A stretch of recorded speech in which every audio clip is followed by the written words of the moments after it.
ओम विघ्नेश्वराय नमः। संक्षिप्त नारद पुराण अध्याय 17। मार्गशीर्ष पूर्णिमा से आरंभ होने वाले श्री लक्ष्मी नारायण व्रत की उद्यापन सहित विधि और महिमा।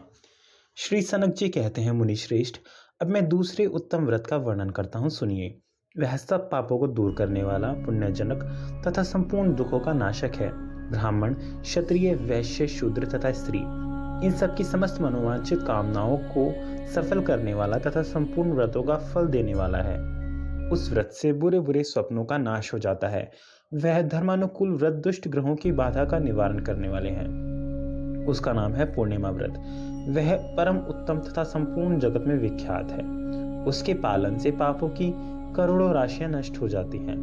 मार्गशीर्ष मास के शुक्ल पक्ष की पूर्णिमा तिथि को संयम नियम पूर्वक पवित्र हो शास्त्रीय आचार के अनुसार दंत धावन पूर्वक स्नान करें। फिर श्वेत वस्त्र धारण करके शुद्ध हो मौन पूर्वक घर आवें। वहां हाथ पैर धोकर आचमन करके भगवान नारायण का स्मरण करें और संध्या वंदन, देव पूजा आदि नित्य कर्म करके संकल्प पूर्वक भक्ति भाव से भगवान लक्ष्मी नारायण की पूजा करें।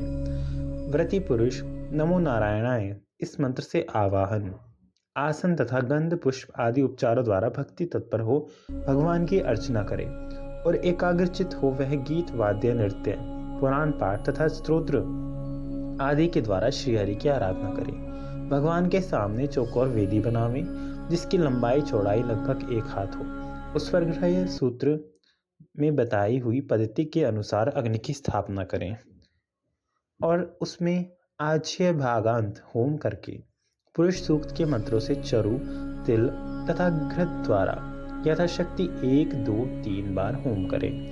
संपूर्ण पापों के निवृत्ति के लिए प्रयत्न पूर्वक होम कार्य संपन्न करना चाहिए।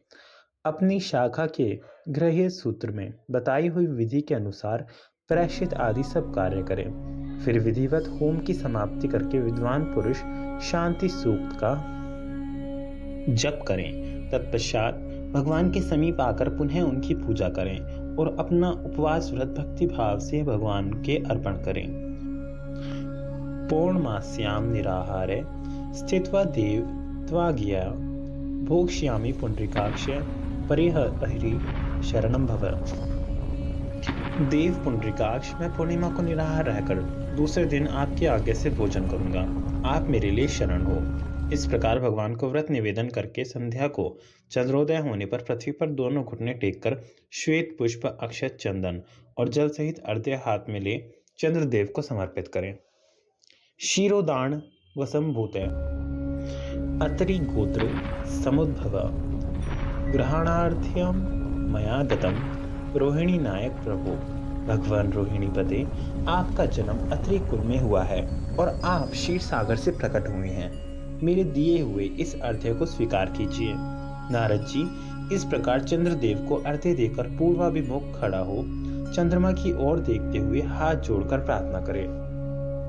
नमः शुक्लांशवे तुभ्यं द्विजराजाय ते नमः रोहिणी पतये तुभ्यं लक्ष्मी भ्रात्रे नमोस्तुते।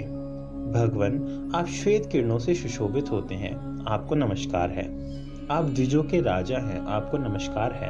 आप रोहिणी के पति हैं, आपको नमस्कार है। आप लक्ष्मी जी के भाई हैं, आपको नमस्कार है।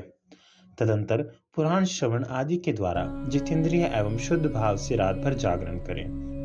पाखंडियों की दृष्टि से दूर रहे। फिर प्रातः काल उठकर अपने नित्य नियम का विधि पूर्वक पालन करें। उसके बाद अपने वैभव के अनुसार पुनः भगवान की पूजा करें। तत्पश्चात यथाशक्ति ब्राह्मणों को भोजन करावें और स्वयं भी शुद्धचित हो अपने भाई बंधुओं तथा भृत्य आदि के साथ भोजन करें।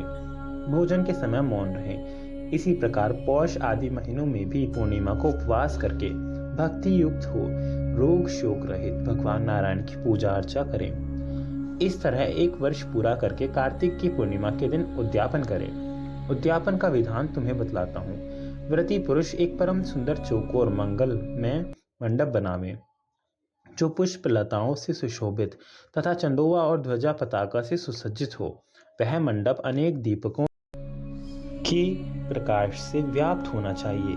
उसकी शोभा बढ़ाने के लिए छोटी छोटी घंटिकाओं से सुशोभित झालर लगा देनी चाहिए।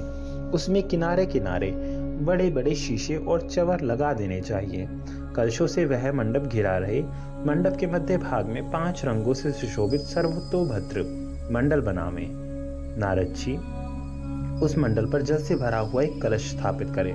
फिर सुंदर एवं महीन वस्त्र से उस कलश को ढक दें। उसके ऊपर सोने, चांदी अथवा तांबे से भगवान श्री लक्ष्मी नारायण की परम सुंदर प्रतिमा बनाकर स्थापित करें। तदंतर जितेंद्रिय पुरुष भक्ति भाव से भगवान को पंचामृत द्वारा स्नान करावें और क्रमशः गंध, पुष्प, धूप, दीप आदि सामग्रियों तथा भक्ष्य, भोज्य आदि नैवेद्यों द्वारा उनकी पूजा करके उत्तम श्रद्धा पूर्वक रात में जागरण करें। दूसरे दिन प्रातः काल पूर्वतः भगवान विष्णु की विधि पूर्वक अर्चना करें।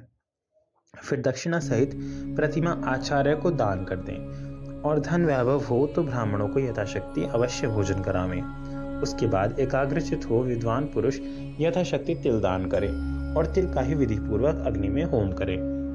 जो मनुष्य इस प्रकार भली भांति श्री लक्ष्मी नारायण का व्रत करता है वह इस लोक में पुत्र पोत्रों के साथ महान भोग भोग कर सब पापों से मुक्त हो अपनी बहुत सी पीढ़ियों के साथ भगवान के वैकुंठ धाम में जाता है, जो योगियों के लिए भी दुर्लभ है। ओम नमः शिवाय।